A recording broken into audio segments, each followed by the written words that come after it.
À cette réunion, qu'ai-je demandé, Dimitri? Que vos pays envoient les observateurs pour surveiller les élections. Voilà ce que c'est devenu. Alors si je fais une attaque... Ne t'inquiète pas pour ma caméra. Ici, non, contre les urnes, basé sur un fait qui n'est pas vrai, que vous avez affirmé aux diplomates que les urnes brésiliennes proviennent d'une entreprise qui fournit aussi des urnes au Venezuela. C'est faux. Le TSE, présidé par un ministre nommé par votre père, nie cette information et dit que c'est une fake news. No site smartmatic.com. Tapez donc Smartmatic sur Google, smartmatic.com. Il y a la déclaration de l'entreprise elle-même qui est publique sur Internet.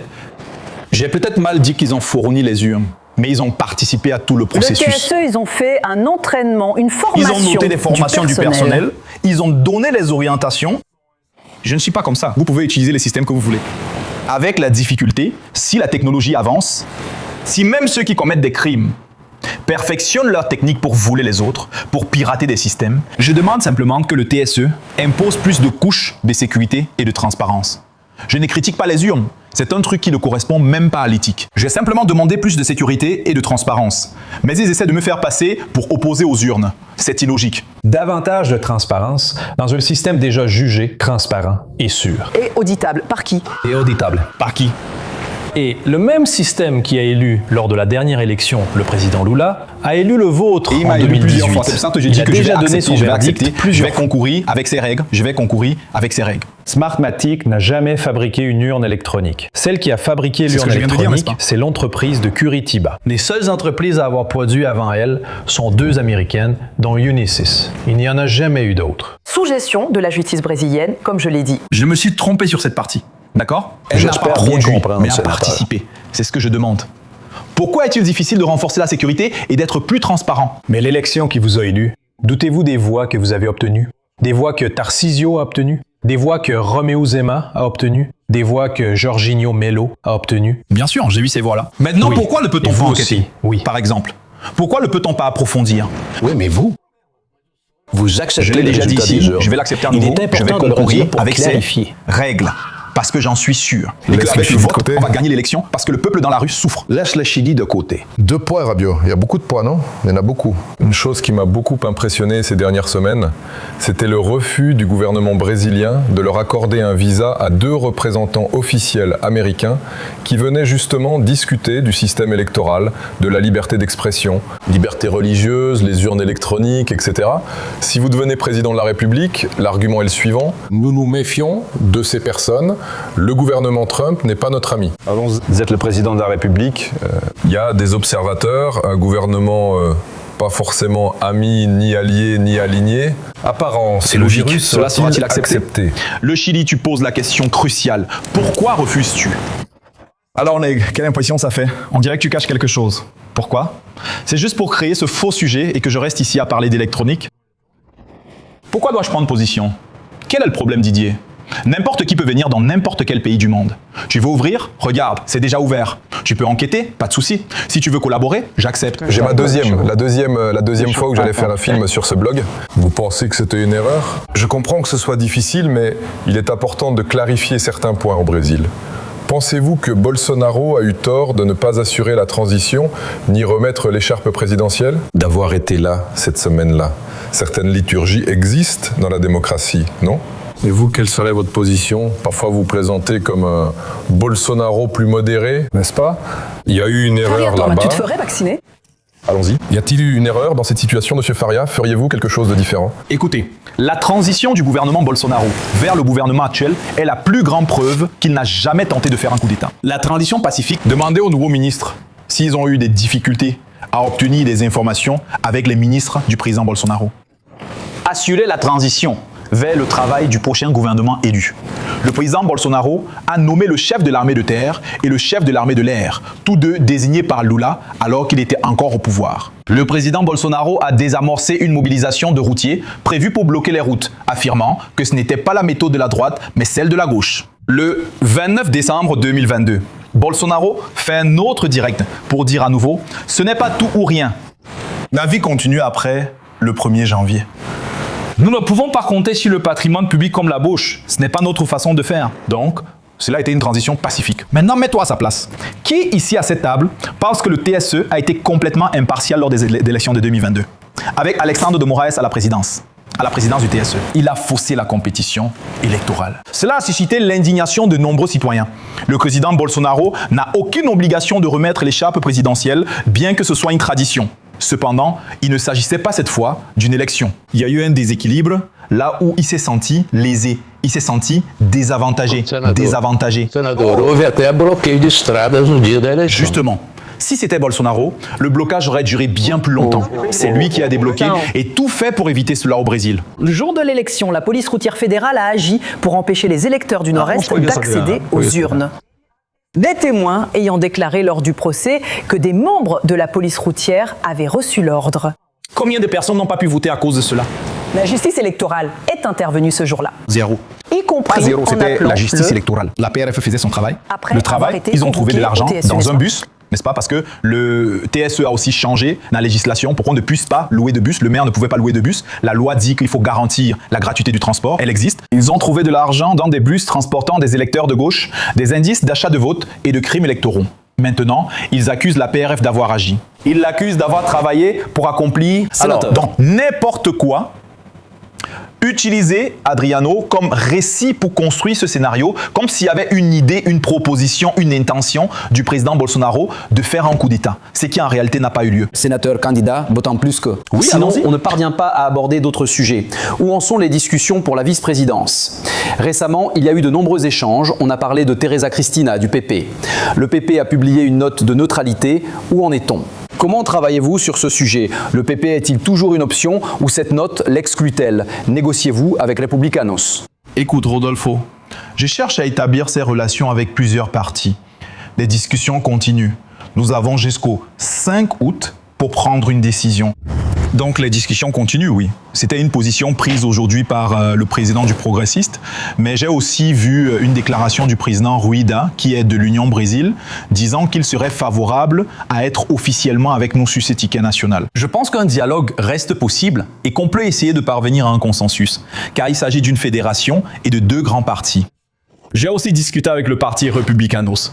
Tout le monde sait que je préfère indiquer une femme qui soit compétente, qui apporte quelque chose.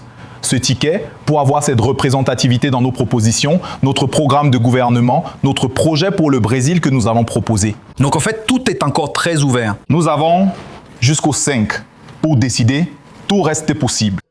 Sénateur, comment évaluez-vous cette difficulté avec ces alliances avec les partis du Centrao? Ne serait-il pas déjà temps que tout soit réglé, etc.? N'est-ce pas la droite brésilienne qui cherche à conquérir le pouvoir? Pourquoi y a-t-il cette réaction? Nous savons que certains de ces partis dans le Nord-Est soutiennent Lula. C'est pour ça, parce que, En fait, tu vois ça. les partis ne sont pas homogènes.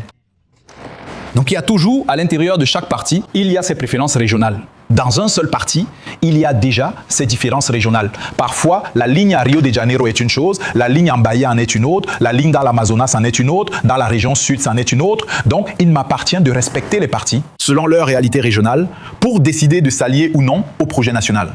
Si un parti possède déjà cette réalité, imaginez avec deux partis.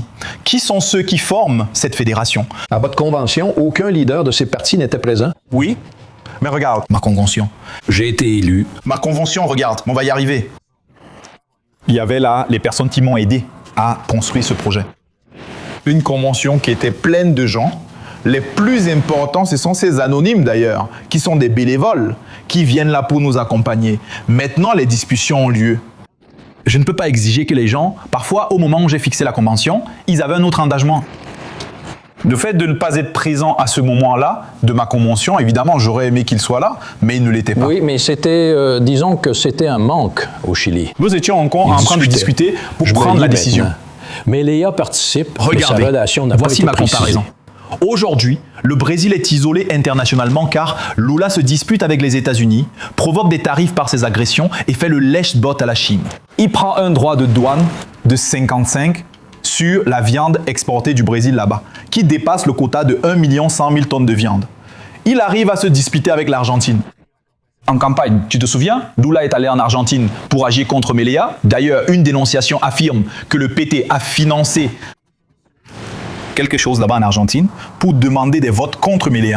Il est allé là-bas rendre visite à Cristina qui était en prison. Il pouvait rendre visite à quelqu'un. Il n'y avait pas de preuve de cela.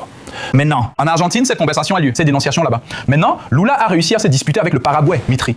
L'actuel président de la République parvient à se disputer avec le Paraguay. Tout à coup, il ressort une agression historique d'autrefois, la guerre. Avec le ton du discours du millénaire, ici au Brésil. Je pense, j'ai vu la réciprocité de Milei. Milei voulait rendre l'appareil à la gentillesse de la FES, déjà montré par un bisou pendant la campagne.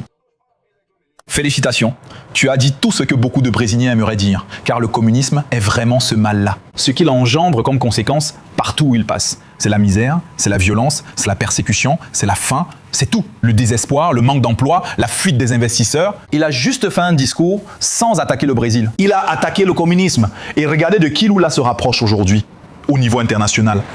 Seulement des groupes terroristes. Il part aux États-Unis pour empêcher que le PCC et le Comando Vermelho soient déclarés terroristes. Voilà le président actuel du Brésil. Tous attendent un changement de gouvernement dans le monde entier, afin qu'ils puissent investir ici au Brésil. Mais sénateur, au sujet des tarifs que vous avez mentionnés, que le Brésil lèche les bottes de la Chine, c'est l'expression que vous avez employée. La Chine est un partenaire commercial essentiel pour l'économie, je suis d'accord. Affaires. Donc, le gouvernement brésilien, il doit maintenir des relations diplomatiques avec la Chine sans les rompre pour satisfaire Donald Trump. Laissez-moi juste conclure, s'il vous plaît. Il ne peut pas rompre avec la Chine pour faire plaisir à Donald Trump. Et puis, en parlant spécifiquement des tarifs, votre frère Eduardo Bolsonaro, quand Donald Trump a appliqué la première taxe au Brésil il y a 1 an, il a célébré. Et il est allé sur les réseaux sociaux pour dire que cette démonstration était la preuve du succès de son action pour que le Brésil soit puni par les États-Unis. Aujourd'hui, vous affirmez que toutes les erreurs sur la politique tarifaire américaine sont dues au gouvernement Lula, sans admettre la faute grave d'Eduardo Bolsonaro qui a échangé l'emprisonnement de votre père contre les tarifs. Cette prémisse est fausse. Excusez-moi. Vous croyez qu'Eduardo a un pouvoir de coercition sur les États-Unis? Il a essayé de dire cela aux Brésiliens. Ce qu'il dénonçait aux États-Unis, c'était les persécutions, c'était le manque de liberté que nous vivons ici aujourd'hui au Brésil. C'est indéniable, n'est-ce pas? Tu as peur de poster quelque chose sur les réseaux sociaux, tu ne peux pas parler de certains sujets ici, ton émission peut être retirée d'Internet si tu parles de certains sujets qui sont interdits. Il était là en train de dénoncer cela. Ce que fait le président des États-Unis, c'est sa décision. Le même jour, je me suis opposé à la taxation. Mais on oublie cela, non? On ne parle que d'Eduardo qui n'a jamais demandé la taxation des produits brésiliens. On s'en souvient? Trump utilise cette méthode avec tout le monde. Même avec des pays très proches et alliés des États-Unis. Maintenant, regarde l'incompétence de Lula. Au lieu de négocier, il insulte les États-Unis. Il insulte le gouvernement américain. Il a eu plus de 62 agressions en 3 ans et demi de gouvernement que Lula a faites contre les États-Unis ou contre le gouvernement américain. Est-ce que c'est le comportement de quelqu'un qui veut vraiment s'asseoir et négocier sérieusement à une table? Pourquoi, dans votre lettre aux Américains et au gouvernement américain, demandez-vous de reporter ce sujet? Je n'ai pas demandé d'arrêter de faire les devoirs. Comme si c'était une taxe. Non. J'essaye. Il faut comprendre, Adriano. Allons-y. Quel instrument ou mécanisme fonctionne chez la personne avec qui on négocie? Quels sont nos atouts pour négocier? Tu évalues. Si le président des États-Unis est quelqu'un qui peut être sensible à un changement de gouvernement qui peut avoir lieu dans 2 mois, pourquoi je ne pourrais pas dire, écoute, si Flavio Bolsonaro devient le président du Brésil, pas besoin de mettre les droits de douane sur la table pour négocier, car nous allons faire une vraie négociation. Nous allons conclure les plus grands accords commerciaux de l'histoire de nos pays. Ce qui sera le mieux pour la nation brésilienne, ce qui sera le mieux pour la nation américaine, afin que nous puissions parvenir à un consensus. C'est ce que j'ai écrit dans cette lettre. Parce que le Brésil est sanctionné à cause de ce manque de compétences du gouvernement actuel et à cause de ses provocations. Lula a cherché la faute. Il a provoqué. Il a demandé cette taxe douanière précisément en pensant que cela lui apporterait un avantage électoral. Tu pouvais faire des hôpitaux municipaux à Salvador en 1 jour et demi. Avec la dette que le Brésil doit payer à cause du gouvernement dépensier, tu pourrais construire le pont Salvador-Itaparica. En 1 jour et demi, tu vas faire une autre transposition du San Francisco. Alors économisons. Comment économisons-nous? Le plus grand programme social qui existe pour rendre le pouvoir d'achat au peuple brésilien, Mitri, c'est d'organiser les comptes pour réduire la fatigue. Et c'est là que se pose la question. Comment agir où dans les comptes? Prédiction des dépenses. Aujourd'hui, nous avons plusieurs façons d'importer des dépenses. Combattre la corruption, c'était un exemple commercial. En faisant, le gouvernement doit être allégé. Aujourd'hui, le Brésil compte 39 ministères. Nous pouvons réduire drastiquement ce nombre de ministères. Le gouvernement Bolsonaro, l'un de ses premiers actes, Adriana, fut de supprimer 20 000 postes de confiance. Sais-tu combien le gouvernement Lula en a déjà créé? 22 000. C'est un gouvernement qui utilise l'appareil d'État pour employer ses protégés. Pour bétonner l'argent public. Nous avons 730 000 biens immobiliers de l'Union. C'est dans le bilan de l'Union. Plus de 1700 milliards de biens immobiliers. Mais nous avons commencé à agir. Nous allons créer un fonds pour gérer ces biens immobiliers. Si j'échoue ici, comment réussir ailleurs? Aucune formule magique, tu le sais, il y a plusieurs façons. Plusieurs points.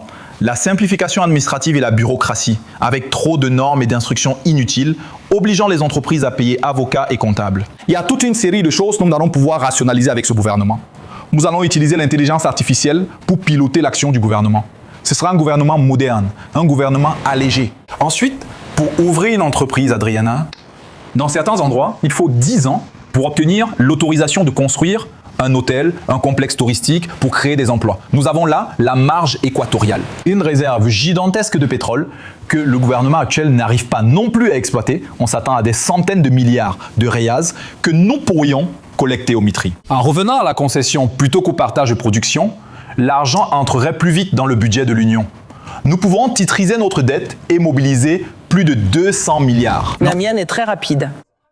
À ce stade, lors du lancement de sa candidature, Michele est apparu dans une vidéo et son père est apparu dans une vidéo d'intelligence artificielle. Dans ce qu'a dit le Jair Bolsonaro généré par intelligence artificielle, il t'a nommé, t'a désigné. Il disait que tu es l'héritier du bolsonarisme, du sang de mon sang. Même avec cette expression, les proches de Michele affirment qu'elle était vue comme une non-Bolsonaro, ce qui expliquait sa rancœur. C'est cela que je voulais te demander. Et continuer à utiliser ton père via l'intelligence artificielle. Parce que cela, pendant la campagne, la législation l'interdit. Vous voyez, non, ce n'est pas interdit. Vous voyez à quel point le président Bolsonaro est un leader respecté, quelqu'un qui suscite cet espoir chez des millions de Brésiliens, et c'est pour cela qu'il est censuré et réduit au silence, n'est-ce pas? Si une intelligence artificielle provoque déjà cette appréhension dans les systèmes, imaginez si le président Bolsonaro était ici en personne pour défendre le Brésil avec nous.